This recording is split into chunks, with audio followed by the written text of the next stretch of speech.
Welcome to Not Ordinary Parts, a podcast where we talk about hard things associated with the human experience with the goal of increasing awareness, growth, and healing. You may hear information from professionally licensed therapists, life coaches, healers, doctors, etc. This information is not medical advice or therapy and is not meant to replace actual therapy or instructions given by a doctor or a personal therapist. I'm your host, Jalan Johnson. My guest today is Tammy Sollenberger. Tammy is a licensed professional counselor, author, and podcast host who brings a unique and deeply healing approach to therapy. With a master's degree in counseling, years of hands on experience, and specialized training in the internal family systems therapy modality, Tammy helps individuals navigate some of life's most challenging emotional landscapes. Tammy's work is deeply rooted in empathy and insight, creating a safe space where her clients can unlock their true potential, truly feel seen and heard, and break free from the patterns that have been holding them back. Tammy's unique ability to combine clinical expertise with a compassionate, intuitive approach to therapy allows her to guide her clients through the complexities of their inner world using IFS, a powerful model that helps people understand and heal all of the different parts of themselves. Outside of her therapy practice, Tammy is also an author and the host of her own podcast, where she shares wisdom on emotional healing, self-discovery, and the transformative journey of becoming your authentic self. Tammy's diverse background and passion for empowering others makes her a truly inspiring presence, helping people not only heal and thrive, but easily connect to the one inside, their true self. So, Tammy, welcome back to the show, and thank you so much for being my guest. Thank you. That was really beautiful.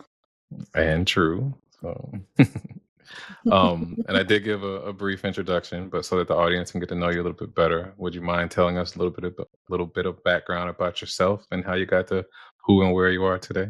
Sure. It's such a big question, right? Like, how do I even answer that question? But um, I can say that so I was a therapist for a long time, and then I took a seminar. And in the seminar, like a workshop, and in the seminar, they started talking about this new model, which at the time it had been probably 20 years, that was popular in Boston. And she started talking about being curious. Like, what if we were curious about our behaviors? What if we were curious about our emotions? What if we were curious about our clients' behaviors, emotions? And I was like, oh, like I was trained in cognitive behavioral therapy and DBT, and we would challenge thoughts, and um, we would ignore emotions. And so it Mm, was like, wow, what if I just became more curious? And I think that's what really um changed things for me. And then I started, started doing all the IFS trainings and therapy, and um yeah. So I love that. And I keep coming back to that. Like I keep coming back to, what if I could be a little bit more curious right now? Even, mm, that was gosh, I don't know. Maybe, I don't know, 17 years ago, maybe. I've lost track of mm. time, but I'm like, my son is 14. So, maybe about 15 years ago, I guess. I don't know. I can't do time. Thank you for sharing that. I want to steal something from what you do on your podcast, and that is you ask your guest, where are you and what do you see out of your closest window? So I'm going to ask you that now, and I hope you don't mind me stealing that. But where are you and what do you see out of your closest window? Yep. So I am in New Hampshire, and then you have to answer the question too. So I'm in New Sure. Hampshire, and when I look out my window, I see a river, which until yesterday had been frozen and covered with snow, but today is flowing, and so I can see the river, and it goes around a bend. So I'm kind of on top of a hill, and I'm looking out at these beautiful trees and this river that is literally like going around a bend. It's gorgeous, and there's still snow on the banks. I'll send you a How am I picture supposed to later. compete with that? I know, yeah. Well, you're in Miami, it's, like, warm and sunny, so Always. I don't know. Yeah, I don't see much. I just see trees and front yard Is there in a palm Florida. tree? So. Mhm. Okay, so you need to say that. I'm not looking at a palm tree. I have a fake palm tree on my porch. I mean, it's Florida. That's all we have is palm trees. Yeah, but so that's what you need to say, like, "Oh, there I'm looking at a palm tree." So for me, I don't see a palm tree. That sounds amazing to me. Like, I want a Mm, picture of a palm. I'll send you a picture of my river bend. You need to send me a picture of a palm tree. deal. I love it. um, Last time you were on the show, we didn't get to spend much time diving into who you are and your journey, and I feel like that was a huge disservice. Because there's so much about you that I feel like people can relate to and benefit from. And I want to take some time this time to really do that. And what I want to start with is asking you about your early life. And we didn't do that last time. And I'm not sure why we didn't, but I'm glad that we have the opportunity to do it now. So to start and allow listeners to know more about you, I want to ask you, what was it like for you growing up as a child and life in your family system? Yeah. So, do you? I have a part that's like, do you ask everybody this question, or I'm you just? starting to. Yeah. Okay. Okay. Okay. So I grew up in the 70s, and so my family, this is normal. Sadly, this sort of normal now, but when I grew up, it wasn't sort of normal. So my parents were 16 when they had me, and so they had gotten like kind of forced to be married, and divorced like a year or two later. So I grew up with a teenage mom. So it was just me and my mom until I was 10, and then she met my stepdad. And my stepdad had a daughter who was a year or two older than me. So she came and lived with us. And then my mom and my stepdad had a daughter immediately. So I had growing up, so I had just me and my mom. And then I had this stepsister who was half or, a year or two older than me, but was in my grade. And then this is so confusing to people. But then, are you following me? Okay. And then I Yeah. have a sister that's 10 years younger than me. And then that was on my mom's side. And then on my dad's side, I saw my dad like every other weekend, which is amazing because he was a teenager. And I like loved my grandmother, and they lived in Baltimore City. And so they lived in row houses. And so I would just go down to my grandmother's and just hang out with her. And she always made it like a really big deal that I was there. And my dad married my stepmother. I think I was maybe 6 or 7. And then they had 3 kids. So I have 3 like half brothers, and I still see everyone still together, and I still see everybody and have good relationships with everybody, except for my stepsister. She ended up moving out when she was like 16, and moved to North Carolina with her mom. Mm, Okay, so that's the layout. That's the sure. layout, right? So growing up, I think that I was super close with my mom. Like my mom and I were very, very close. It was just the two of us. So I think this is true when I talk to people. Like when they have a single mom who's also a teenager, then they become very close to that mom. I think that's pretty normal. And so then when she married my and everyone in this story is lovely. Like I'm really fortunate that like everyone's lovely.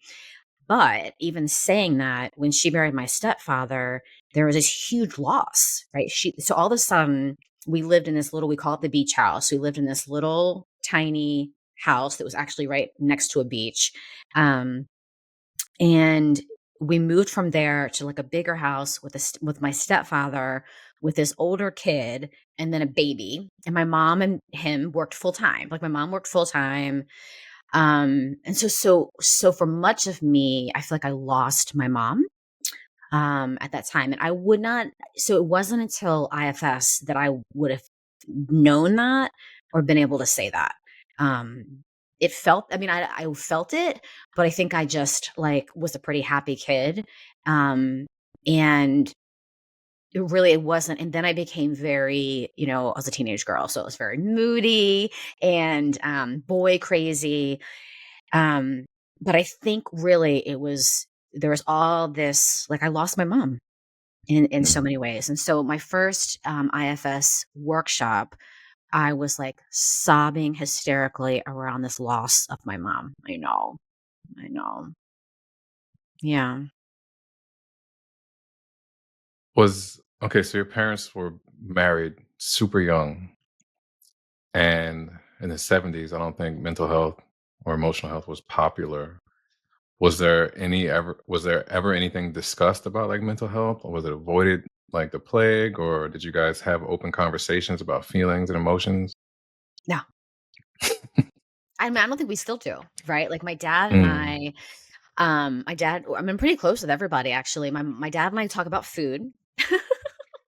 So this is not gonna be that surprising. We talk about what we're eating, what we're gonna eat. So my dad and I talk about food in the car and my car and the weather. Um, and then my mom and I talk about emotional stuff now. Like my mom gives great advice and but I don't know that we can talk about a lot of really hard stuff. Um, my mom's like a really good friend. Like she's a good mom. I mean, she's been a great mom and she's very motherly and very nurturing. Do you think that your experiences growing up maybe allowed you to have more insight into understanding other people? Do you feel like you were able to connect to other people's emotions and pain because of having experienced um, your parents divorcing and having step families, and or did you even really know it was pain? Yeah, it didn't feel like pain. It just felt like what my life was. Like it's all I knew. You know what I mean? It's all I Okay. ever knew. But I think because I really learned and I still need, like you and I were talking before, I still really need to work on this because my two families were very, very different. And so I have parts that were like, who do you want me to be? So, my mom's house, I use this example a lot. Like at my mom's house, it was like we had dinner every night. You put a napkin in your lap, you set the table, you cleaned up the table, you did the dishes. You had a proper portion of food. That was my mom's house. At my dad's house, there was always huge amounts of food. They would just leave it out. If I asked for a napkin one time and I got made fun of, so I wasn't able to like wipe my mouth. So I have parts that are like I always have like a napkin, but um, yeah, I mean, it just was, and I didn't. Sometimes I would have a bed, and sometimes I didn't. Sometimes everyone just sort of found a place to sleep. Sometimes I had I mean, I didn't usually have a toothbrush, so I learned to like brush my teeth with my finger. Um, so, but again, this didn't feel like pain or trauma. This just felt like like I'm very adaptable, and this is true about me. I'm very adaptable, and I can I can make myself at home anywhere, even when I shouldn't. Like even though you just had me over to your house for the first time, I'll just make myself at home. Like I'll just go through your cabinets. Like, okay, I'll help. Like I'm just sort of like so there's been a lot of good parts created from my family, like I'm pretty comfortable anywhere. It sounds like you had prim and proper on one side, and then just kind of like go for what you know on the other. So maybe you landed in the middle. Yeah. Yeah, the one thing that I do, and again, this is stuff that I think that you don't really know about yourself until you start doing therapy or until there's a mirror of somewhere. Like there's something that you do all the time and you don't really realize it. But no matter if I go somewhere, all my stuff has to be together. Like I can't have my stuff Mm, everywhere. It all has to be together. So even if I'm doing like a play date with my friends and I've got like the diaper bag and my purse and like, say maybe I have like four different things. I need to keep those all together and usually not with everybody else's stuff. Like I'll find a place in a corner and I'll just put all my stuff in it. That's something that I have to do. Like I have to keep all my stuff together. Um, I'm still like that. mm. You do a lot of work around inner child healing, and that's so important. And I mean, a lot of people don't even know that they may have, an inner child that needs healing or an inner child, period. Do you remember moments from your childhood when maybe you felt like a part of you wasn't fully seen or heard, or you couldn't show up as your authentic self? Yeah, I mean, I think what happened for me, I think, is I have parts like this sort of like you're using this term like inner child. Like so I have a lot of inner child, which in IFS we would call parts. I have a lot of younger parts um that feel like they were people were telling me they were seeing me, right? Like my grandmother being like, "Oh, it's a big deal. You're here, you're here, you're here." But I didn't feel like attuned to.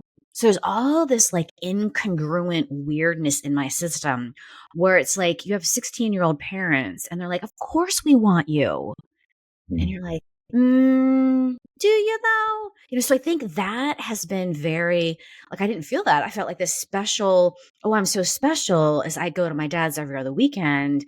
And yet something felt wrong or something felt missing. And no one, again, no one did anything bad. No one, everyone had good intentions and were trying. They were very much trying to make me feel comfortable. But I knew, like, my body knew, I don't know that they really want me here, or I don't. So there's sort of, I have a lot of, do I belong? Where do I belong? Do you see me? Am I seen? Like, are you really connecting to me, or are you, I don't know, like, are you tuning to me or not? So there's a lot of that in my system that I, again, wasn't aware of until I started therapy. Until I Mm. started IFS, like IFS training and therapy. How do you think that, um, I guess we can call it intuition or just inner knowing affected how you showed up with others and your relationships? Yeah, well, I think that I'm because of how I grew up, and I think because of who my parents, both of my parents are, I'm just pretty good with people, right? So there was something about, because of how I grew up, I could go to my brother's baseball game and make friends with people. These are people I didn't know. I mean, they grew up way tougher than me. Like, I'm not tough. They grew up tough, but I could make friends with the girls, at my brother's baseball games, or I could make friends, or I could talk to the adults, or I could connect. Right. So Mm. even if it was like a lot of people will say to me, people will think, this sounds awful, but people will often think that they're like my best friend. And I'll be like, I don't really remember who they are. Like, that's a common thing for me. But because I think of that's like how I showed up. I just was like, yeah, because and then, yeah, yeah. Does that make sense? What's I happening for think you as I say that? You have a look. I think you're very outgoing and your energy is easily connectable with. And so people when you show up, they feel your presence. And that's just you being you. And it may not be something that other people have the ability to do. And it's probably because of the way you grew up going, from your moms to your dads and having to just figure out what was best and how to, navigate maybe awkward spaces or not having um normal things or learning how to brush your teeth with your finger, things like that. You just learn how to be and you were comfortable. And I think that level of comfort is just who you are, and that's what people see. Yeah, that feels really nice. And it also feels like, in IFS, we talk a lot about, um, like, it's not disordered, right? Like, Mhm. my ability to do that isn't broken or disordered. It's my parts. Maybe it's me, but it's my parts that um, learned how to be, right? Like, my parts learned how to be so that I was happy, right? So for me, like, being happy feels like being my true self. Like, being my true self is sort of like, I am happy. I've got a lot of energy. Like, I like to connect. That feels like me. And so it's like, okay, how do I do that? Like, how do what's the easiest way for me to stay in this grounded, happy place is, and you and I talked about this before, like, okay, well, who do you want me to be? Right? Who do you want me to be? Who do you want me to be? So that I can stay in my little happy Pollyanna bubble. And so, but then that can be exhausting. And then I also can feel like, do you really know me? Like, do you really know me? Do you really see me? Do you really love me? Probably not. That's a part. Um, I was gonna say that sounds like a self-like part because you show up in a way that allows other people to accept you as this happy-go-lucky, bubbly person, but for you to say that it's exhausting, and that means that you're not being authentic. It Yeah. may be who you need to be in order to be accepted.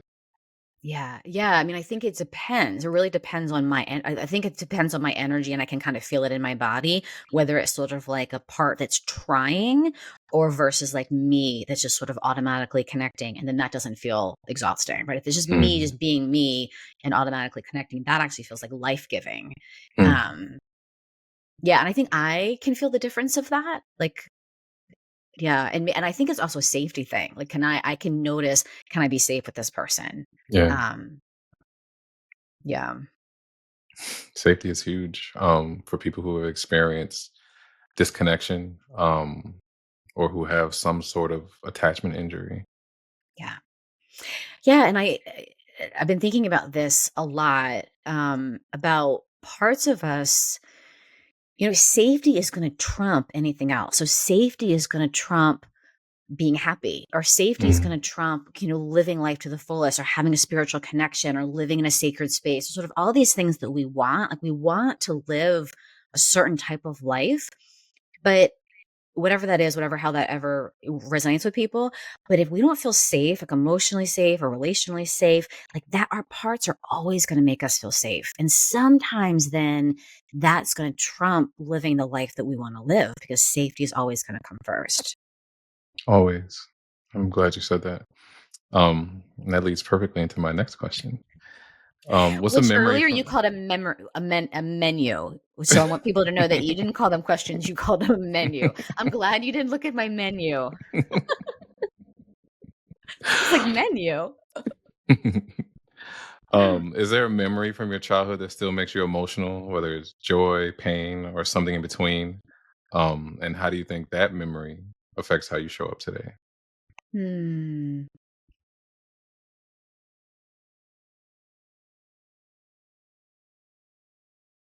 So funny. It's like I'm just saying my age. I have to like go through the card catalog of like which memory should I pick up.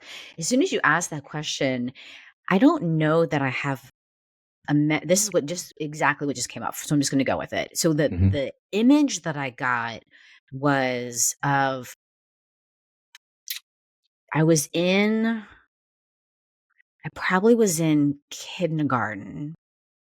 So I was like 4. I was young. So I went to school young, so it was probably 4. And I had this image of being at my mom's house and my dad coming to pick me up. And for some reason, either my mom not letting me go, or my mom being mad, or there being some sort of conflict. That's the memory that comes up as soon as you ask the question. I don't know why. Um, yeah, that's what just popped in my head. Tell me about it.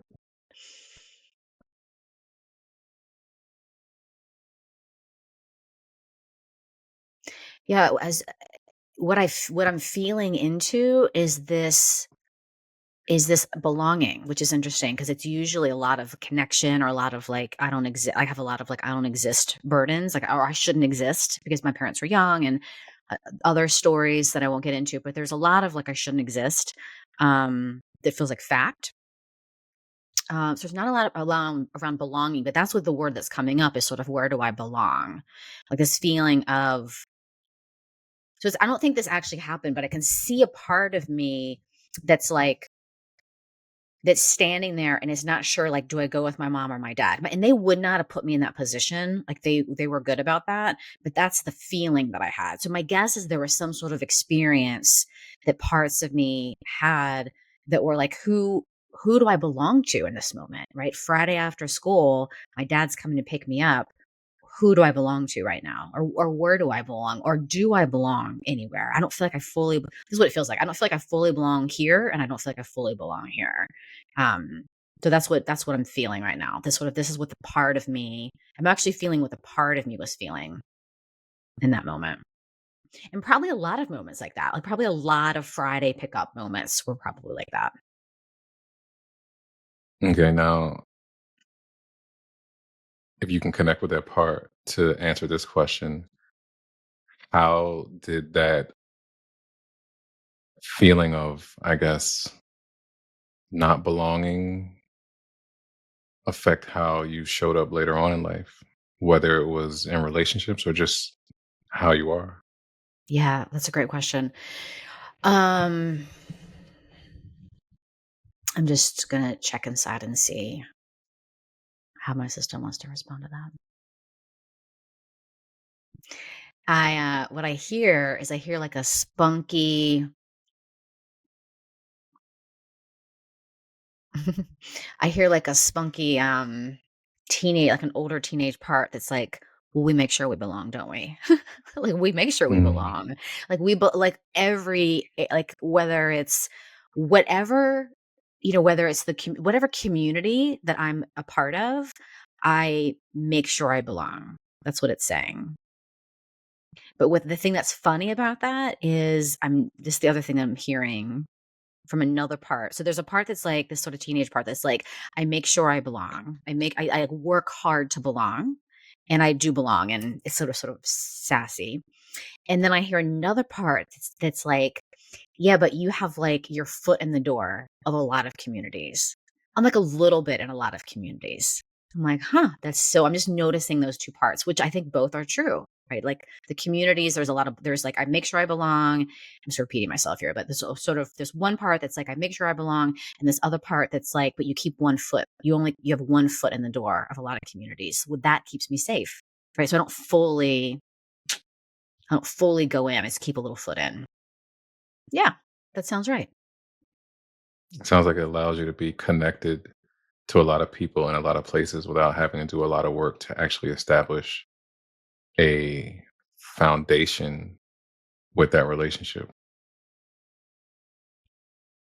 Yeah, because that doesn't feel safe, right? Like I can go to Baltimore. So let's say Baltimore is my dad's house, Annapolis is my mom's house. So I can go to Baltimore and I can make besties with the girls at the basketball or the baseball game. I can make besties with them, but I don't know their names.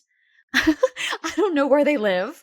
I don't know anything about them, but I might see them every Saturday, right? So I'm not, yeah, because what if I did love them? What would happen to me? I can't love them. I Why? can't. Because I'm gonna leave. Now I'm gonna cry. Because I'm gonna leave. So I can't love them because I'm gonna leave on Sunday and go to my mom's house. So yeah. So I just got this sort of like I can't love. Like I can't love this community. I can't love this community. I can't love these people because I'll leave Mm. or they'll leave.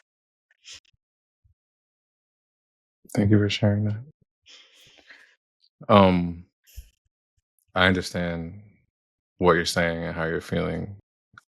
Um, Almost as if I'm saying it because I mean, just emphatically, I understand it because I went between separate households as a child and different states, and there was this superficialness to my relationships because I wanted to be seen and loved, and I wanted to be welcomed back when I would come back. So I would do everything I can to make sure that like people knew who I was and would appreciate me and would want my presence Mm. because I was going to leave too. And that was so painful. So it was just don't feel it, show up, be, the person that will always get the attention and make sure that every time you come back, you'll always be that person. But don't love. Can't do that. And I think that bled over into my adult life as well. It's tough. It is, and it's interesting that I'm saying that. Yeah, a couple years ago, my word for the year was love, and I was like, I love my son more than I've loved anything. So I know that I have the ability to love. And I love him more than anything in the world. And I love my dog. um, but it's like, can I love like that? And I think about like my mom, my family, my friends. I mean, I have lovely, amazing people in my life, including you. Like you're a lovely, amazing person in my life that's important to me. And it's like, do I have the ability to love and the part to love you and to love my mom and my friends? And there's a part that feels hesitant, right? Like that don't know that that feels really safe. It's not. I don't think it's ever been. Probably. I know for me, love has never been safe. So Mm. anyone that I want to love, that person then becomes unsafe, Yeah. which which is so heavy. We're getting some trailheads here. We gotta revisit later. I know, like write Um, this down. Hmm. I mentioned inner child healing, and you refer to them, or inner children, I guess, and you refer to them as younger parts. For someone who's unfamiliar with what a younger part is or an inner child is, can you explain that? Yeah. Um, so we can use the example of like this 4-year-old part of me. So, I mean, do you want me to explain? Like, I can explain it in two different ways. Like, I can explain it in sort of like an IFS personality model way, or I can explain it in like a personal example. What would be better? Whatever feels best to you. Um. You choose. Oh, thank you. I get to make choice. We talked about choice earlier, which is great. Thank you. So now I have to choose. Okay, let me explain it in an IFS model way because I think that'd probably be the simplest.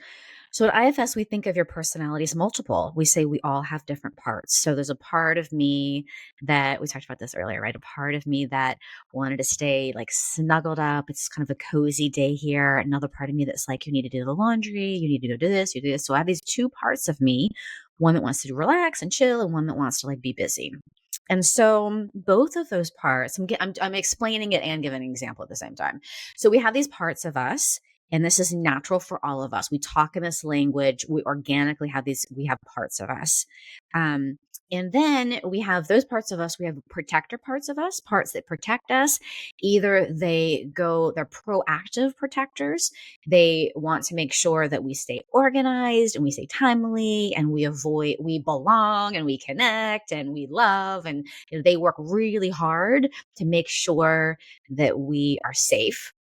Those are called manager parts. And then we have parts that are called firefighters that are reactive. So whenever we get triggered or when we don't belong or connect or feel safe, they come in to get the fire out. What do we do to pour water on the fire? You shouldn't put water. What do you put on the fire? Water. Since you're a professional firefighter, Put water in the fire. don't you add something to the water? You don't just put water in it. Sometimes it depends on the fire. You can add foam or whatever, but most times it's just water. Okay, so the firefighters come in, and those are the parts that we usually don't like very much. They're the parts that will do naughty things, they'll drink, or they'll do sex stuff. Sex stuff. This is my little child part. They'll do sex stuff. They'll drink. They'll shop. They'll eat naughty food. They'll just be naughty, naughty, naughty, naughty. So or they'll be perfect. Like I'll be perfect, perfect, perfect, perfect. Like whatever helps to get that fire out. And so we have two different types of parts of us. We have protectors. We have protectors that are firefighters and managers. And then those are protecting what we call exiles. So exiles are those younger parts of us or those inner children that have the burden of belief. I don't belong. I'm not connectable. I'm not lovable. I'm not worthy. I am bad. These are common burdens that exiles hold. So we have protectors, and then we have that what needs to be protected, which are called exiles. So that's what a personality is made up of.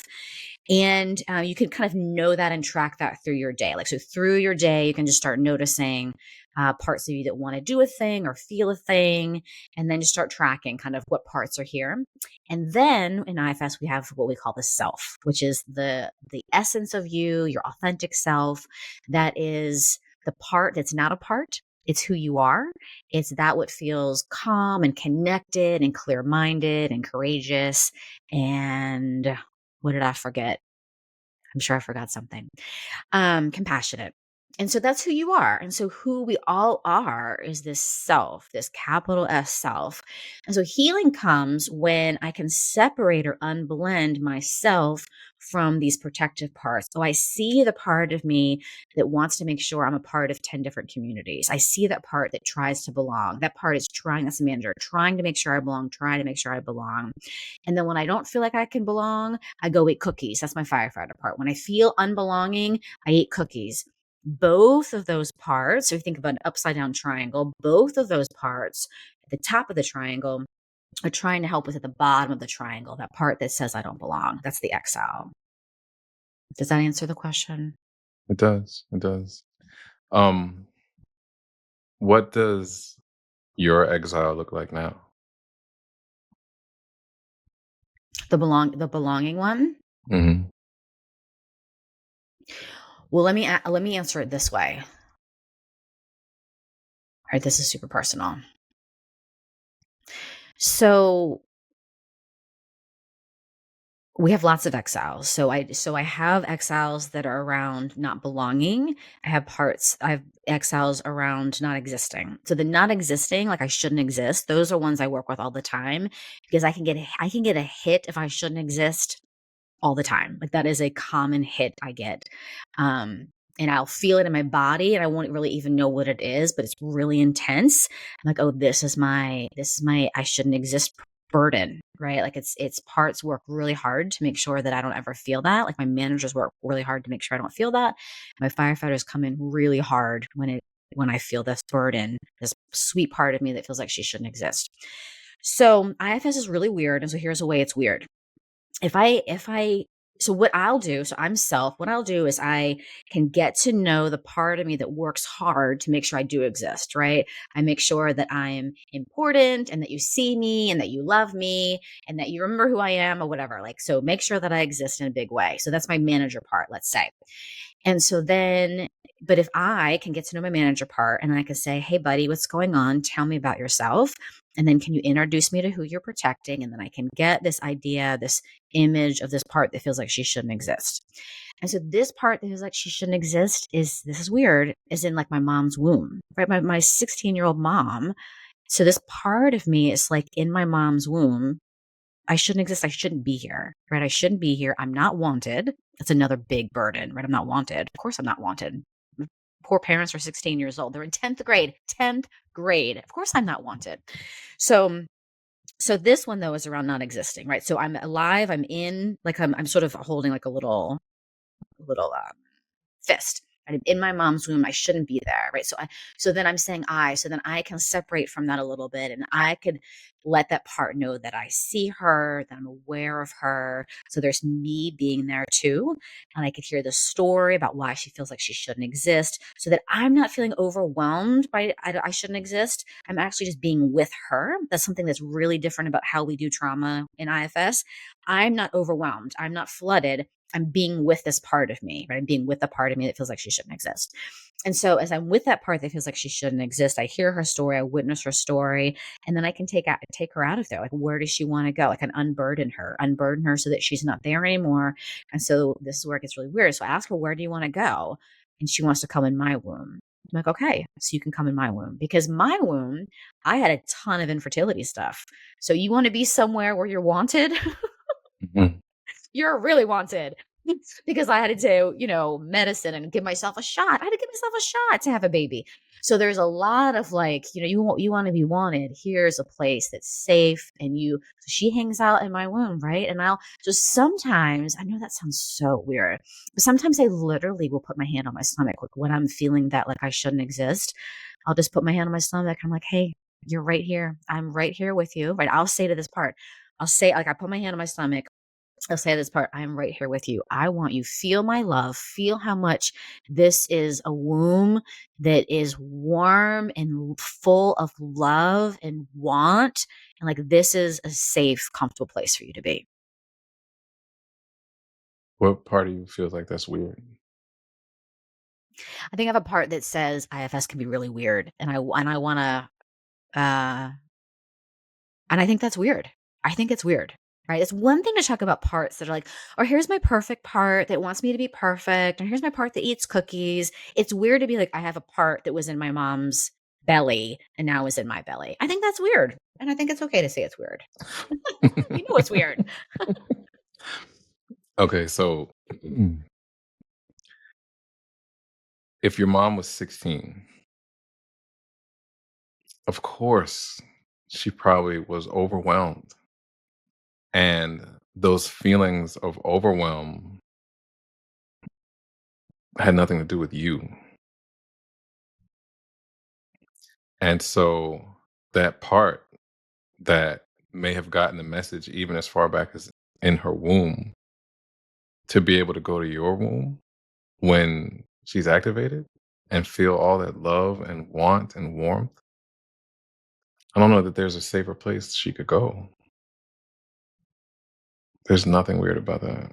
Mhm. Yeah. Thank you Yeah. for sharing that. Yeah. You're welcome. Um, so as you moved into adulthood, carrying these burdens and getting to know yourself.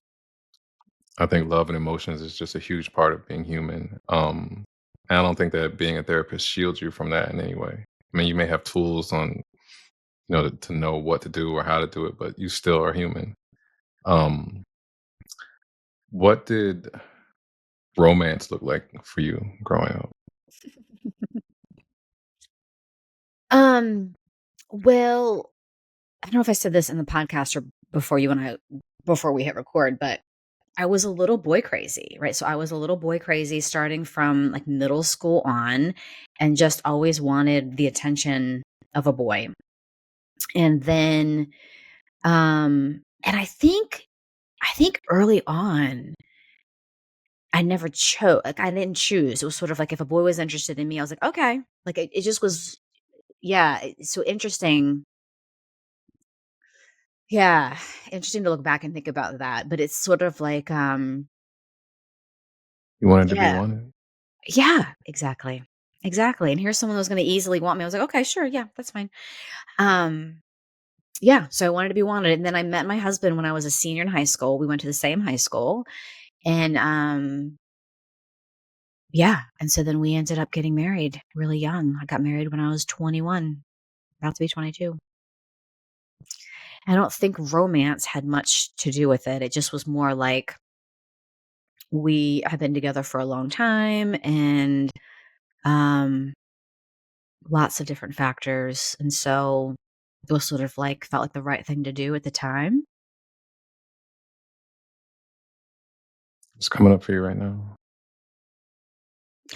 I had parts that I think in the past, because we're divorced now, and I think in the past I have not been respectful of how I've talked about him or how I've talked about our relationship. And so there's a part of me that wants to be respectful of the story, because I have so many parts that wish it would have been different, that wish I would have made different choices. And I think those parts, I often talk from those parts that have so not regret, but just wish I would have made different choices. Um, and wonder what my life would have been like if I made different choices. And so I have this sort of polarization of like on one hand, I want to speak respectfully of our story and of him in the life that I have now that I absolutely love. And then on the other hand, the parts of me that are like, wow, but if we could have made choice, we would have made so many different choices. And Mm. there and then this other side is like, yeah, but like I I could have made different choices, but I don't who knows what that would have led to, right? Like I don't know what life I would have had if I made those choices. So yeah, so and I can feel myself, right? So I can this is a really good example of like I can feel one side of me, like kind of my left side, I can feel that really heavily of like respect the story. And then the other side of me is like, I wish we made different choices. And then I can hear both of those parts and separate a little bit from both of them and be like, guys, I hear both of you and you're both right. You're both right. Mm. And I'm here too. And I can take a breath and be like, yeah, you're both right. Something that was, I guess, like a light bulb going off for me was that multiple things can coexist at once. And when you're trained to think in just black and white, that's not something that you can accept. And then, like, when you do, like, oh, well, that changes almost everything when you can go back and reflect on things and say, okay, well, yeah, well, that could be true and that could be true. And it gives you like a another path to walk with holding space for mistakes or regret or pain or I mean almost anything. Yeah. Yeah. Like what if I would have said, I don't feel like I belong at my mom's and I don't feel like I belong at my dad's. And someone would have said to me, it makes sense that you don't belong. You don't feel like you belong and you do belong. You don't belong and belong at the same time. Like it makes Mm. sense that you don't, don't belong and do belong all at the same time. Like that's hard to hold that, but I can expand I can be expanded enough to hold both of those. I belong and don't belong at the same time. But little me can't. You either belong or you don't belong. Right, like, and then there's safety there. I either so I know, do I belong or I don't belong? And so that's I think really comes back to safety, like, even as you talked about this sort of both can be true, a part of me, like a younger part, because it feels like a younger part, like, developmentally is like, "Mm-mm, that's not safe." Like, you either belong or you don't belong. Like, you either liked or you're not. You either love or you don't. Like, right? Like, it's and which is developmentally younger. So thinking of younger parts, like, a younger part has a harder time holding both. Versus right, adult me, essence of me, I can hold both. You said, "What if someone would have said you belong and you don't belong?" Around what age do you think you would have wanted to hear that?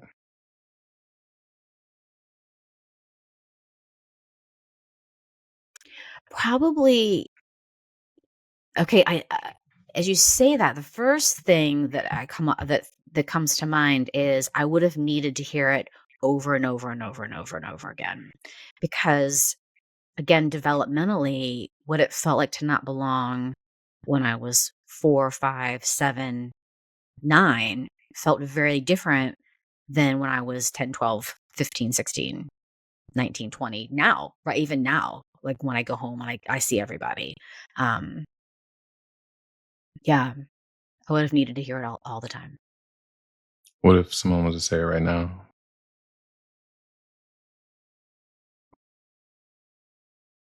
You belong? I think the only thing my parts would believe is if I say it. Like if I say it to them, then I think they would believe that. They would be like, And I'd have some protector parts that were like, we'll see, maybe. I have a little bit of that, a little bit of like it still feels unsafe. It still feels like this is what it feels like. It feels like if I say that to them, then there's some sort of something in my system that says, then we're going to go running, like then we're going to love everybody, right? Or then we're going to like fully like put ourselves out there too much, right? Like that I belong, and then I'm going to get hurt, right? So there's something that's like, ooh, but this is a good we don't say this word, but like a good defense mechanism or a good coping skill or a good protect in IFS, we would say it's a protective strategy. So there's a part of me that says, oh, but we now have it as a protective strategy so that it keeps us safe. So now what felt like pain and trauma feels like a protective strategy. So I can hear that. I can say, yeah, that makes sense. That makes sense. And I'm not asking you to do that. I'm not asking you to like go marry everybody. Like we're good. I can hear that. So that You do feels me a okay. favor. Yeah. Can you say it?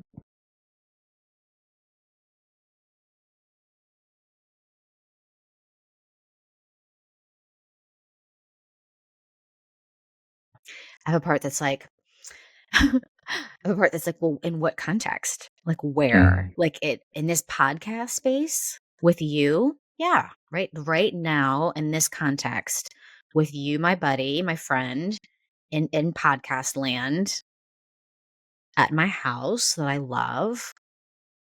I can say it in this moment with you right now. Yeah, it's not sure. willing to accept that it can be all encompassing. Mm-mm. But Mm, in this moment, I can feel it feels very authentic to say, yep, as a podcaster and as a fellow podcaster and with you who I feel safe with, this I can say I feel like I belong here. I do that's belong. fair. How about I do belong? Instead of I feel like I belong, I do belong. I belong. That's fair. For that part, thank you. She like rolls her eyes at you. All Yeah. right, I want to build off of something we've been discussing, and that is when we say I do, I don't think that we ever imagine getting divorced or having to say I don't. Um, and divorce isn't just the end of marriage, it's the end of an identity and a vision of the future. So for you, what was the hardest part of letting go, and how did you rebuild yourself on the other side? Yeah, that's a great question. Well, I've been saying this to a lot of people lately. I had a hairdresser that I did not like and did not do a she wasn't nice to me. She wasn't nice to me and she didn't do a good job. And I couldn't get out of the relationship. Like I didn't quit the hairdresser until she moved. And I was like, thank God I could finally leave the relationship. So I have parts, I know this doesn't make sense maybe given what I just said, but I have parts that stay too long, like stay in relationships too long or don't know when to leave or something. Like and maybe I don't know, they like attach too quickly or something like that. So, um my husband and I, so this is the part of me that doesn't want to say this, but there's a part of me that's like, we probably shouldn't have gotten married. We probably shouldn't have gotten married, or we should have broken up a long time ago. I think we hurt each other a lot. Um, I mean, not just him to me to him too. And so I think we hurt each other a lot by staying together. There's all kinds of reasons for us to stay together. Um, and so the end was a long time coming.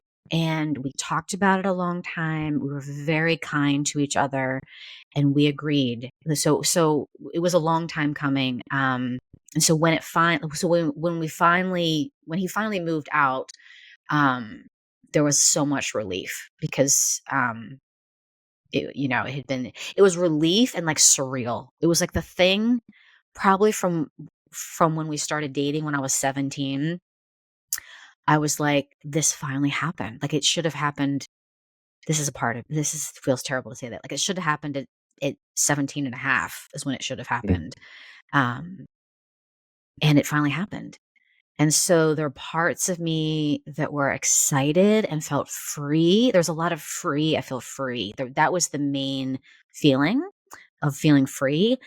And then other parts of me that were freaking out. I've never lived on my own. And he did everything. Like he did everything. I worked all the time and he did everything.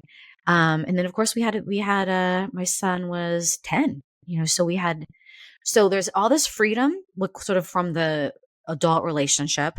And then parts of me that were like, I have to figure out how to do life. I have to figure out how to handle my money and my bills and the trash and a house um, and then parenting parts, that's even a whole other story, right? Like we can talk about that later, but that was awful.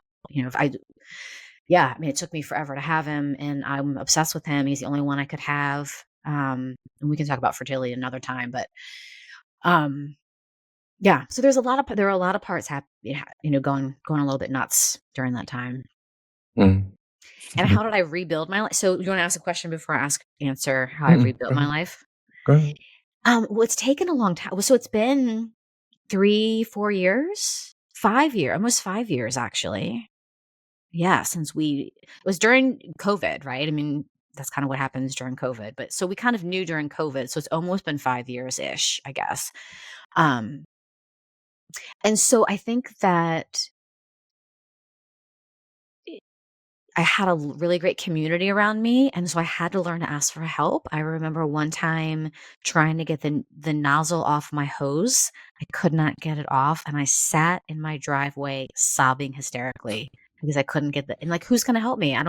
My family doesn't live around here, and this just like, so those moments have been pretty hard. Sort of like I don't have any help, and so I have to remember that I do have help. I have friends. Um, and so that's been hard. I have a neighbor that's helped me so much and yeah. But rebuilding my life has been slow, but has been quite wonderful in so many ways of like figuring out like what do I like? What am I good at? What kind of groceries do I want to buy? Or like um yeah, in so many ways it's been really fun and scary. Fun and scary. Thanks for sharing that. Did you develop any insecurities post divorce, and if so, how did you manage to deal with them? Well, I think the biggest insecurity was like, can I do this, right? Can I manage my money? Can I remember when the trash needs to be or can I take the trash out when it's supposed to go out? What if something happens in my house? Like, what do I do? Like, there's a lot of like, I kept saying, I wish my dad lived next door. Or I wish I had a dad figure that was just like right there that I could be like, something wrong with my car. But I think but that's the other thing that made me strong because it was like, okay, there's something wrong with my car from from when I was little. I had 2 dads and I had all these help, and then I went right from that to my husband, but always had somebody that could like, "Oh my gosh, this is wrong. Can you fix it?" So one of my greatest, I think, things I'm proud of that's also been really hard is I had to figure it out, right? Like I had to be like, "Okay, take a breath. you have to figure this out on your own. Like, you have to, like, let's think through this. Let's take a minute with whatever the thing is and see if we can figure out, and we can figure it out on our own, or we can ask for help. But that's been the most challenging thing. Mm. You've shared a lot, and it's definitely given a window into who you are that we didn't get an opportunity to do last time, and I'm super grateful. Um, and I want to dig a little bit deeper before we dig into your work, because I know that every healer has a story, and you've shared yours. And I want to ask if there was a specific moment in your life where you felt the most lost and the most disconnected from yourself. And if so, what were you feeling and what made it so significant?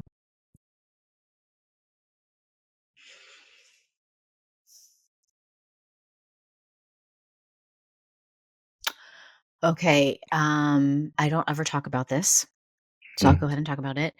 I um when so I have a master's in marriage and family counseling. And so after you get a master's, you have to do like a couple like you have to work. So I was working full time. I was working full time in a counseling practice. Um, and you have to do like three. So basically it was like 3 years of working full time, and then you can get your license, and then you can go out on your own and accept insurance and all that good stuff. And so um I it was the same week. It was my birthday week, which is at Christmas time. I got my license, my professional license, which is a big deal, right? I mean, it's a big deal. So I got my license and I found out I was pregnant. It was December of 20, no, let's see, 2007, 2007, 2006, 2006, I think. And I was like, okay, God loves me and I'm the best. He loves me so much that I got my license and found out I was pregnant and wrapped up the pregnancy test in Christmas paper, and this was so exciting, so exciting.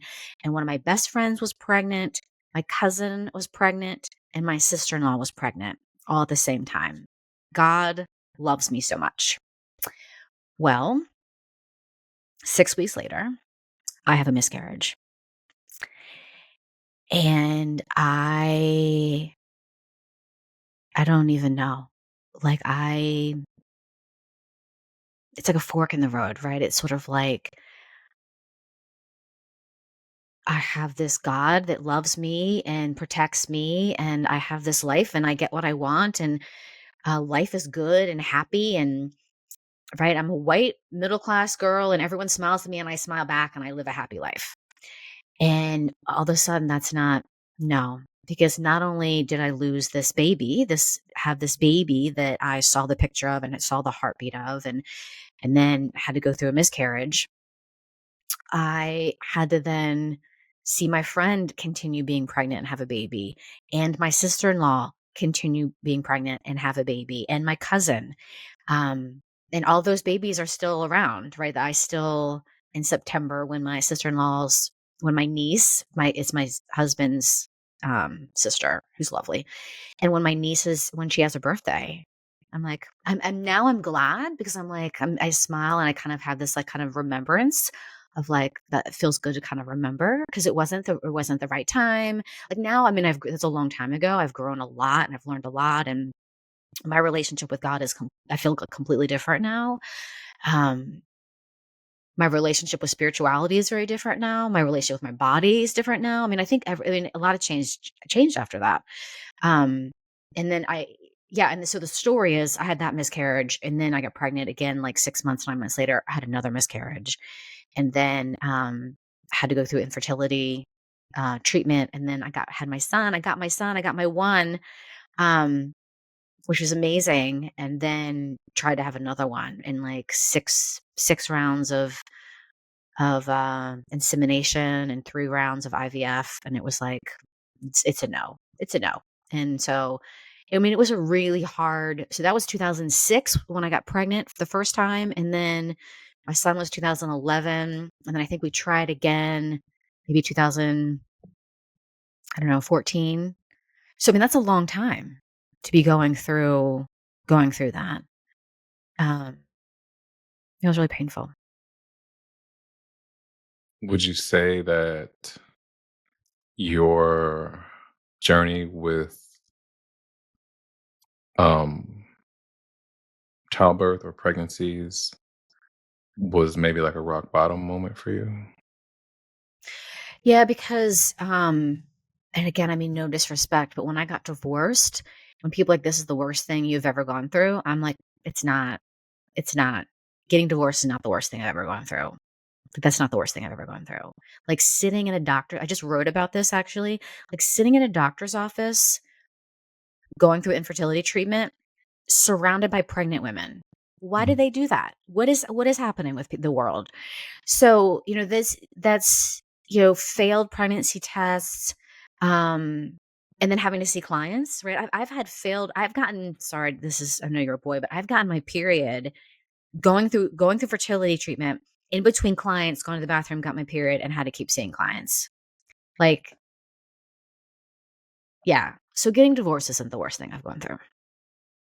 How did you manage that? Like getting your period and have to go back and finish a session?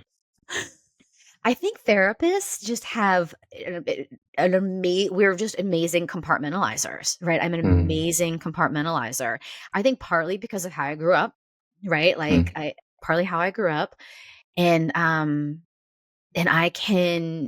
love my clients. I love what I do, and so and seeing my clients has helped me through so much stuff, right? Like, I mean, it's helped me through, I mean, even through that, right? I'm going through this hell, and then I sit in front of you if you're my client, and I'm just like, tell me about the hell you're going through. And I kind of can lose myself in that, and be there for their parts in their system, and know that they have a self that can be there for them. And I have really great therapist parts, I guess. mm. You do. And probably some good, like, dissociative parts too. Like, I'm not really here um, right now. we've spent an hour on you so far, and you have an amazing story. And I'm so glad that we revisited sitting with each other again to talk about you and then talk about what you do as well. And now I feel like it's time for a transition. And I want to ask you, like, with your life experience and everything that you've gone through, at what point did you know that you wanted to use your pain as a gift to help others? Yeah. So I took a so at one point in my life I was like in broadcasting, and I wanted to like work in TV, and I was young. I was like 20, 22 maybe. And so in order to kind of, so I worked at a community college right outside of DC, and ran this like video lab, and it was really fun. It was really, really cool experience. But part of working there is you could take classes for free. And so I took a psychology class, and I was like, what is this? Can I get a Mm, job in this? Because I loved it. And then it was like, and then I just took, I took sociology classes, and I just was like, this is my jam. Like, and then my friends would be like, yeah, we all come to you with our problems. Like, you're the person that like everybody comes to. And I was like, oh, like, I just didn't even think about that. And so that was the beginning when I was like, I don't know what this is. I don't know how people make a job of it. Like, I didn't know, yeah, I wanted to be a therapist. I just was like, I love psychology. I love learning about this. And like, I just want to do more of that. Um, and so that was the beginning of it. when did you? Okay, so you began with that, and then you started IFS. What was it like for you to be in psychology and then learn something that I guess took it to another level for you? Like, what did you have, like a training, or like where did IFS come in? Yeah. So, it's so funny because I'm like, from that class to me learning IFS was like, I don't know, 15 years or something crazy. So, yeah, so I took that class on the curiosity class, which it wasn't about curiosity, but the thing that got me interested in curiosity. And then I went to Cape Cod Institute, um, and saw Dick, the founder of IFS, and did a workshop there for a week. And my husband and my son was 3, and we stayed the whole week and did like a whole vacation, family vacation. And so at that point though, I had this experience around this loss of my, like, feeling this loss of my mom. And then after that, I was like, okay, what is this? Because this is not this experience of like of getting to know our parts and having a relationship with these parts of us. That was not something I had ever heard of, I had ever experienced, I've ever learned about. And so what it's almost like, can you have a relationship with your symptoms, right? If you have all these symptoms, you have all these kind of symptoms of ailment or dysfunction or whatever that is, can you begin to have a relationship with those things? And then that experience of that, I mean, that's life changing. Mm. And so after that workshop, I started IFS therapy, and then the lottery wasn't a thing then, which is a you have to do this a lot. It's not a thing anymore either. But like getting into IFS trainings was not that hard back then. But we were trying to get an IFS training to come to Maine, and so I just started doing all these. And Dick came to Maine because we are trying to get this training to come to Maine. And so I just started doing all the IFS things. I started doing all the workshops I could do, and then I did my level 1 training in Maine. Um, and then, yeah, I just got sort of on the IFS train. And then I spoke at the conference. I started a podcast. I wrote a book, did more trainings. Yeah, I mean, I could say a lot about that. But I mean, yeah, IFS has changed my life. It's changes the way I deal with my own system. It changes the way I think about people, the way I treat people, the way I feel about people, and the way I feel about healing and what heals us and what heals our world. Not to be dramatic, but I think it is that dramatic. I think IFS can change our world. So when you I guess dove into the IFS world, like did you just say I want to do this and you get a certificate or you go to a training? Like what was the I guess evolution of your becoming an internal family systems therapist like in the beginning? Like how what was the training like? Was it intensive? All the things. Yeah, the Cape Cod Institute training that I did, that was like a half day. It was everything IFS does is your work. It is intense and you're working on your own system. So it's not like if you go to a cognitive behavioral therapy workshop, you're just learning, like your head knowledge learning. IFS isn't like that. You're immediately like working on your own system. It's like you're experiencing the model for yourself. And so I did the Cape Cod Institute, and yeah, you just get like a certificate of completion. And then, um, and then I did the IFS level 1 training, which you can only do now if you're a therapist, or sort of a list of things. I don't know. There's a sort of a list of people that can do the IFS level 1 training, but there's other IFS trainings out there. And there's the coaching program, the coaching track that you can do from the Institute. So there's lots out there now for people to learn IFS, but it's not just. And yeah, I think getting getting trained in IFS is great, but really it's about starting just to notice your own system, right? It's like I get people want to learn IFS, and I do. I love doing intro to IFS trainings and workshops, and what I have to do always is the part of you that wants to do this with your clients.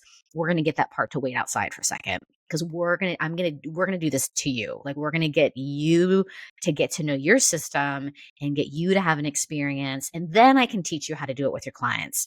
But I always have to sell it like, let's get you to get to know your system a little bit first. And then we can talk about how to do it.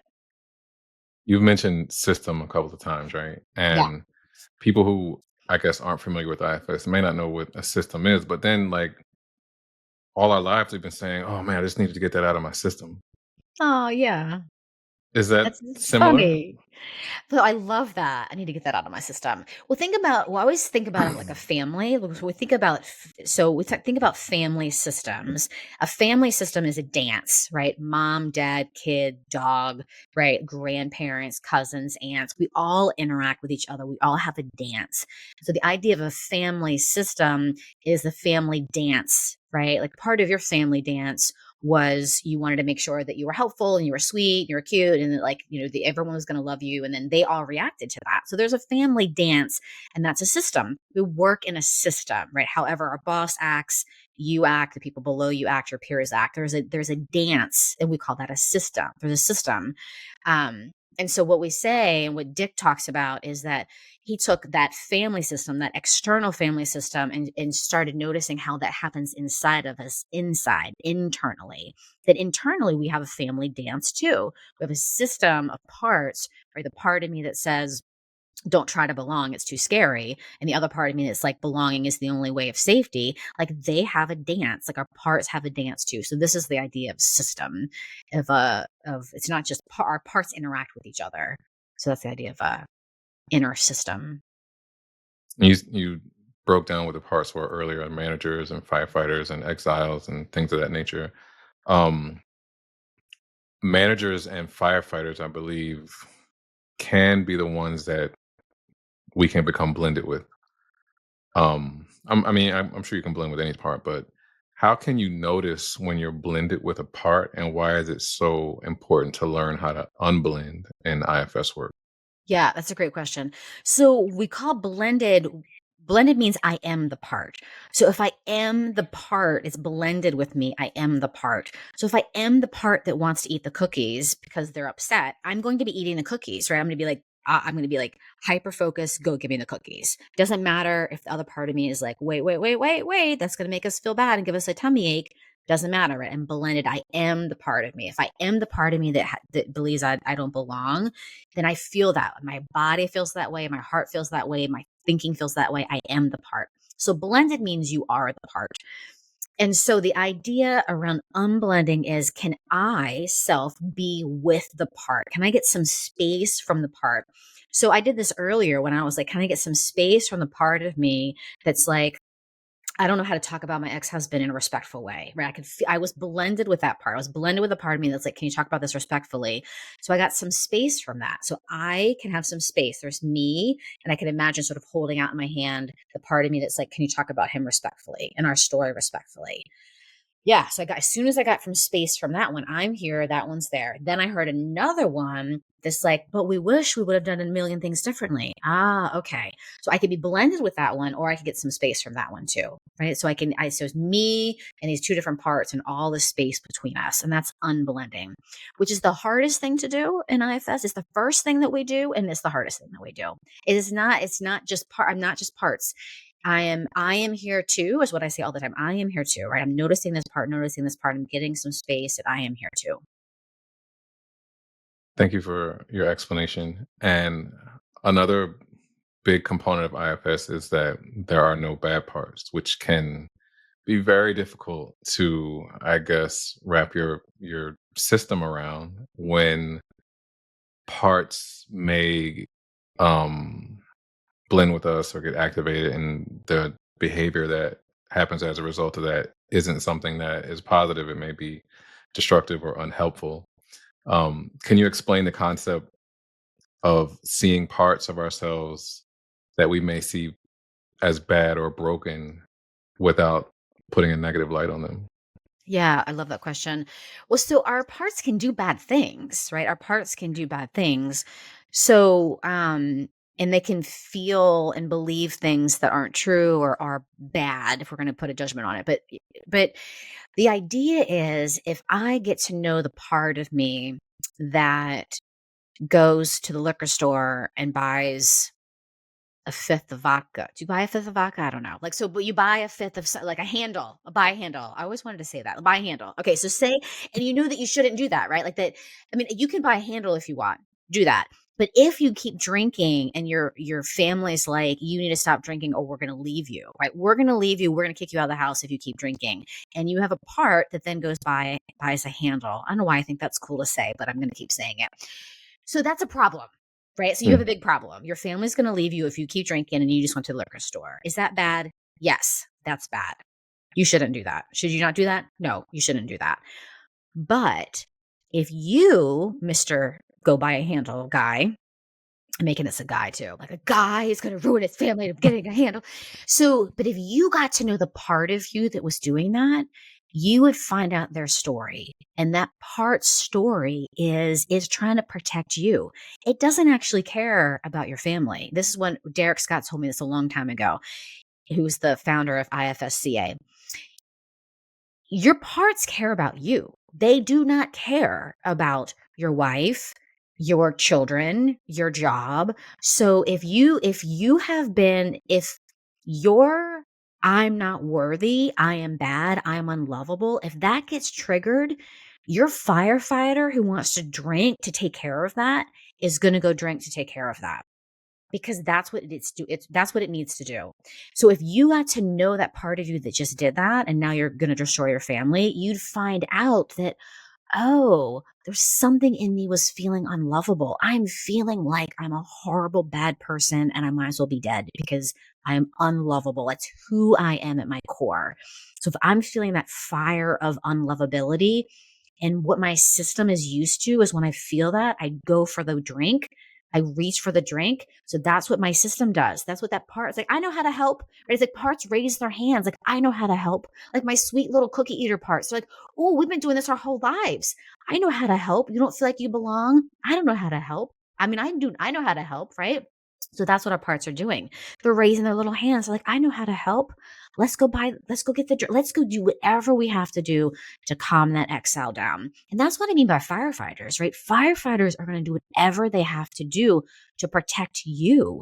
And they have a one-track mind, a very limited perspective, and other parts of you, obviously, you love your family. You love your wife. Of course you do. This part is only trying to protect that little one. It's only trying to protect the unlovability. So that's why we end up in trouble. Wow, that was a great explanation. I don't think I've ever even heard it explained that way, like parts only care about you. I mean, that's their only job. And if you think about that, like something loves you that much, but it Mm, doesn't love anybody or anything else. yeah. That's belonging, you know? Hmm. And it's just a matter of developing a relationship with the part to tell it, listen, thank you for your love. But in order for the system to um mirror the love that you have for me, we have to get you to do another job now. Yeah. Because what the job that you're doing, we needed that when we were 7. We're 50 now, or we're 60 now, or we're 30 now. Like we don't need that job anymore. And because you're so good at what you do, imagine what you could do doing Yeah. something else. Yeah. So good. So good. And I think when we are able to get into relation with our parts and separate from them and their behavior, that is when that sun starts to shine through. Mm. And that's what I want to talk about next. Like, what is what IFS calls the self? And can you explain it and go into detail about why the self is so important? Yeah. Well, you just give a great example of like when you show up, when self shows up, and I'll use the word you. So when you show up with that part of you that just grabbed the handle, even though it's going to destroy your family, you can then, it can see you and you can see it. And you can say, hey, buddy, we're not 7 anymore. You can give it an update. Look how old I am. Look at where I am in my life. Look at my other options, my choices. Right? What other choices that we have when we feel unlovable? We have other choices here, buddy. And I see how you're trying to help me. And you know what? This part is probably little also. And it says the only way I can help you is to do this. Okay, I get that. So when you show up, you have a relationship and these parts respond, right? They put down the handle and they give you a hug and you give them a hug. And then you say, okay, I see you have this job. You have this job to protect me. And you see how old I am. You see how big I am. I'm big. I'm strong. I got lots of other options. I'm going to help you. I can help you. So you have this job. So show me you're the protector. I'm not going to say this words, but this part is the protector. It has a job. Who have you been trying to protect? Now that you see me as an adult, who do you think I was? Who did you think I was? You thought I was this little one. You thought I was 3, and that 3-year-old was left alone at the house, left alone, and maybe was dirty, and no one loved, and she was scared, and she thought she was going to die. Right? So you're little. Let's say you're 7 because you thought I was 7. So maybe you're 7, buddy. And in this 3-year-old that you've been trying to protect. So I can go to that 3-year-old, right? Like I can go to that 3-year-old and I can be what she needs to be. I can see what she needs. And if she's at that house and she's dirty and she feels alone, I'm going to get her out of there. I'm going to get her out of there. I'm going to give her a bath. I'm going to do her hair. I'm going to put her in some comfy clothes. I'm going to bring her to my home that is full of love. And she's never going to be alone because I'm going to be right there. So that's self. Self is that powerful. We feel the self energy when you feel yourself in a flow state, right? When you've done something and you're just like, oh, I'm in the flow. I feel like myself. When you've hiked or when you've skied, like you talked about skiing or snowshoeing, when you've done something and you're just like, you watch a sunrise or a sunset, or maybe you're holding a baby and you look like eye to eye or skin on skin, and you just feel this sense of completeness, of groundedness, of wholeness. This is who you are. And that's yourself. And that's what your system needs. That's what your parts need. They need that connection to you. They need you to be a little bit more present. They need you to be driving the bus a little bit more. We need our parts. We love our parts. We're not trying to get rid of them, but we want that self leadership. I want to be the one driving my bus, not these little guys, not these younger parts of me. I love them. I get their stories. I get where they're coming from. I get why they're here, but I want to be the one driving the bus. Thank you for that. What is it called when you go back and get a younger part? Yeah. So we call that the unburdening process or the healing steps. So we get to know our protectors by the 7 F's. So if you do an introduction to IFS workshop, there's the 7 F's. We get to know our parts by unblending. We can call it unblending and befriending. So we unblend and befriend and get to know our protectors that way. And then we go to our exiles with these healing steps. And this is called unburdening. So we go into the past. If it might not be an actual scene, it could just sort of be like an image. It doesn't even have to be an image of you when you're younger. It could be just a feeling state or something like that. And we go back, we retrieve that part and bring it, update it, bring it to the present, and then unburden, and not unburden it, but unburden what it's carrying. We're unburdening the message. I'm bad. I'm no good. I don't belong. I can't connect. Something's wrong with me. All those I'm unlovable, I'm unworthy, all those messages. That's the what we're unburdening. What can an unburdening look like in real time? Yeah. So what we do is let's say we got that 3-year-old, we got the 7-year-old that's been drinking, we got the 3-year-old that's dirty, left alone. She's alone. And when you're little, if you're alone, you die. So truthfully, right? If we leave a 3-year-old, she doesn't have access to food or anything, right? So I started talking so fast, I forgot what I was going to say. So we unburden her, we bring her, retrieve her to the present. And then we say, so she has this, so she feels me, we're connected. And then she has this, ask her, like, sort of get this sense of what the burden is. And then I say, how do you want to release the burden? So this is where the shamanic healing comes in. It's like starts, IFS is 40 years old now. And so the unblending happened. And then we borrowed this from shamanism. So this is the unburdening is we say, how do you want to release this? You want to release it to the elements, to the fire, the water, the ground, the air. Where do you want to release it to? And we take it out of your body. So if I have this, I don't belong burden. And so I ask the little part, and I even noticed it in my own body. Where is this in our bodies? And how do I want to release it? And so my parts always like to release things into the air. Not always, but that's a big one. So can we take it up? And so it can go, up, up, up, up, up, up. It can go in balloons. It can just go up, up, up, up, up. And then I say, check your body, check your heart, check your mind. Is there anything else there that doesn't belong to you? Anything that's not yours? And see if that needs to be released too. And so we just get any of those burdens out of that little girl, out of that little boy that doesn't belong there. That's not theirs. So we release it up into the elements or into the elements in some way. And then we say, what do you want to invite in? What do you want to expand that's already you? And usually, and it's always an age appropriate thing, right? So if it's a 3-year-old, they might want to just be held by me. They might want to play with Barbies or play with trucks or play with cars, right? If it's a 13-year-old, I got parts that want to go roller skating, right? Like, so it's always this age appropriate thing. And you always have to say, hey, you don't have to be right. Like, and we can even bring in the 7-year-old, that 7-year-old that's been drinking. Hey, buddy, what do you want to do? What do you want to do instead? You're 7, right? So he might say, well, I really want to like help you keep time management. No, you don't. You don't have to do that. I'll do that. I'm the adult. You're 7.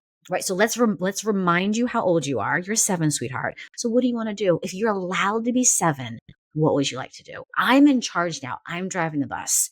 What would you like to do? And maybe the 7-year-old just wants to be held too. Maybe he wants to go play.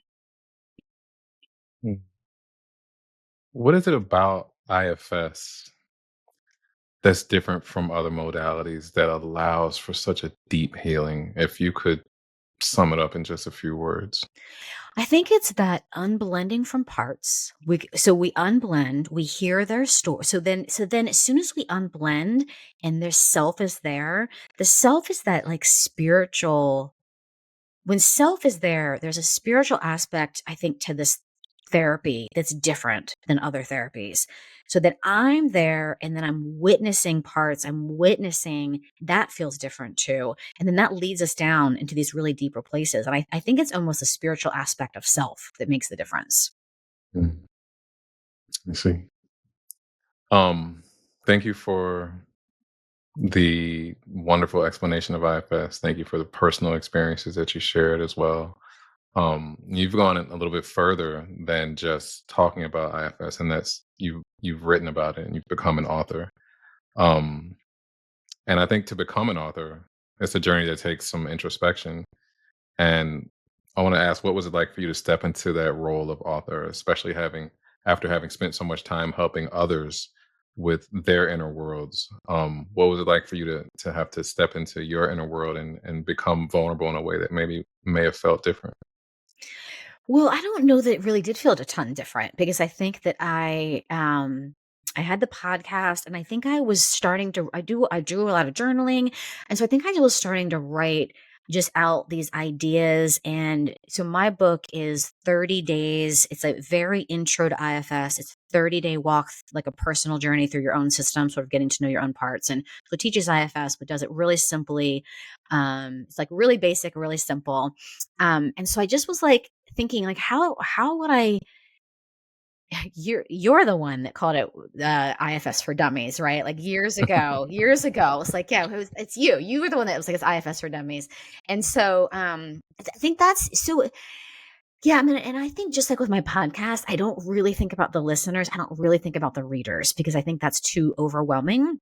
So I just think about like, I think it'd be really cool to have a book like this. So I think Mm. that's what helped me and helps me with the podcast too, is like, it's really cool to have something like this.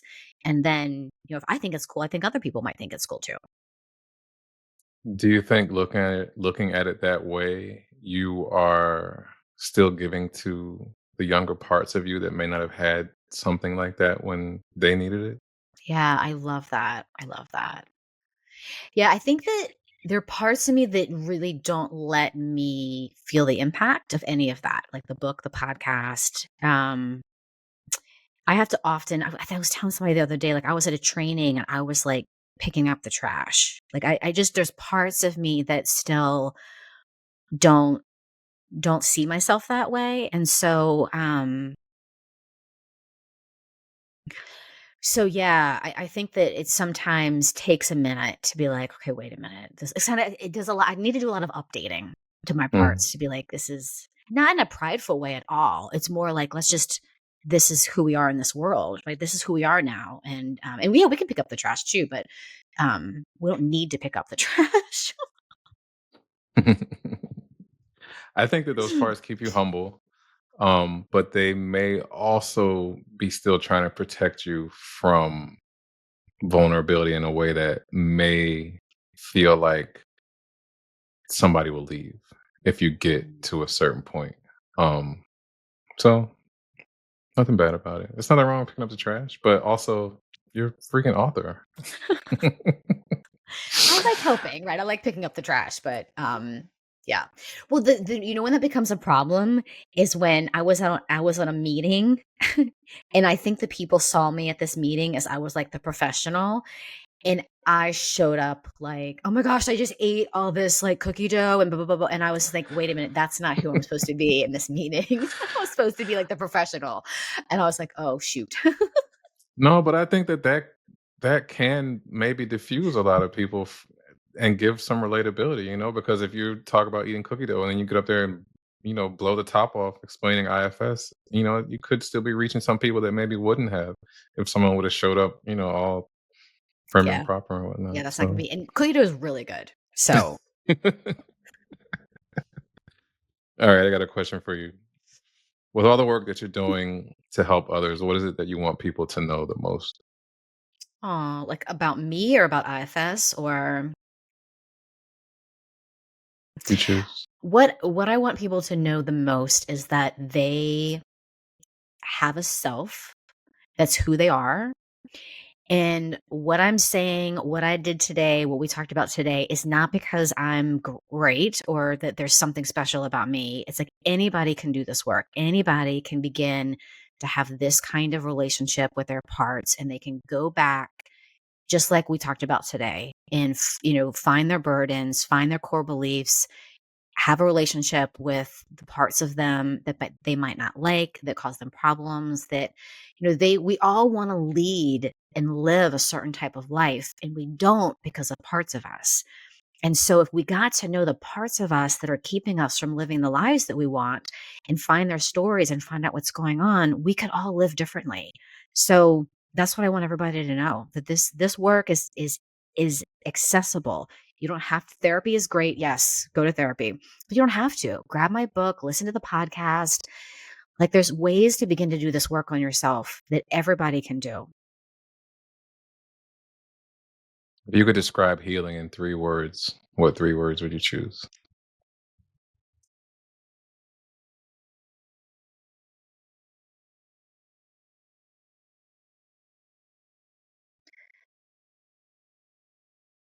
First, I think the first 3 words that come up is "it is possible." Like, healing is Mm. possible is the first 3 words that came up. Um,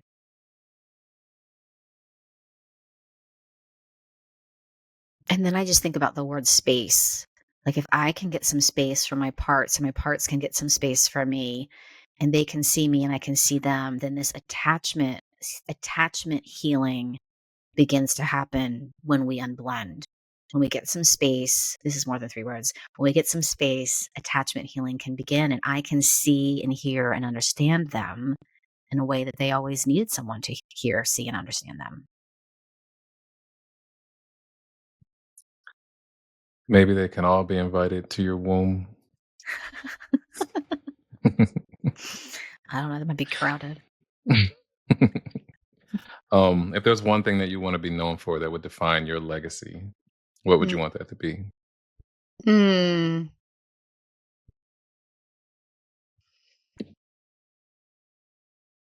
I like that I am this is I don't like this word right now, but, like, approachable or, like, authentic. I think authentic. Authentic, approachable, and authentic is what means a lot to me.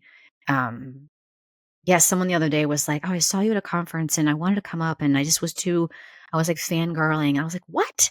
No, come up, give me a hug." Like that's what I want. That's what I want. I want you to come up and give me a hug. That would feel good to me. Thanks for that. Alright, last question. If you could use your platform to educate anyone who may be struggling with their mental or emotional health and might be uncertain of how or where to start, what would you say? Yeah. I would say start by just writing down like what's happening, what's going on, right? You feel depressed. Like what are you feeling? What are you thinking? What's happening? Can you start writing it down? And I would write a P with a circle around it, right? I hate myself. I hate my life. I can't get out of bed. I want to eat all the chocolate chip cookie dough ice cream. Like what's happening? And can you just write a P with a circle and just start tracking, which I know is hard when you feel depressed, you don't want to do anything. But just sort of notice, okay, can this be a part of me? Part of me wants this. A part of me feels this way. A part of me thinks that. Can you just start using that language until it becomes, okay, wait a minute. It's a part of me that feels depressed. Yeah, a part of you feels depressed. I'm not trying to invalidate that or minimize that. But there's a part of me. Is a part of me feel something else? Is there a part of me that wants something different? Is there a part of me? Can I just notice that? I can notice a part of me wants the ice cream or the cookie dough, and that doesn't mean I'm not gonna eat it. I can still eat it, right? I can still go ahead and eat the cookie dough. But what happens when I just notice a part of me wants it? A part of me wants the cookie dough. What changes? What shifts? That's what I would say. Just start noticing, start reframing your language in parts language and just notice what shifts and what changes. That was great advice. This has been such a good podcast, such a good conversation. I don't know why I was nervous, but I was. I think I was nervous because I was going so deep, and I was like, parts of me were nervous for you, so that I could hold space for you, so that you can go, have the depth that you needed to. But like, there was no reason to be. You are so approachable. The fact that you're taking out the trash at events Shows a lot about who you are. And I just want to say thank you. Thank you for who you are and who you've been to me and who you are for your clients and how you show up in the world. Thank you, and I can say the same thing for you. I appreciate you so much. I appreciate our friendship, and I just look forward to more friendship and connection to come with you. So thank you. People want to find you online or on social media. Where can they find you? Yeah, my website is tammysollenberger.com, and everything is there. And Instagram, we have a new Substack, Facebook, all the things are there. Podcast, book. Oh, so you can find your book there as well. Yes, And everything's what's the there. name? The one inside 30 days to your authentic self. Okay, perfect. Righty. Well, again, thank you so much for this. Thank you for who you are. Thank you for what you do. Thank you for how you do it. Same, same, same.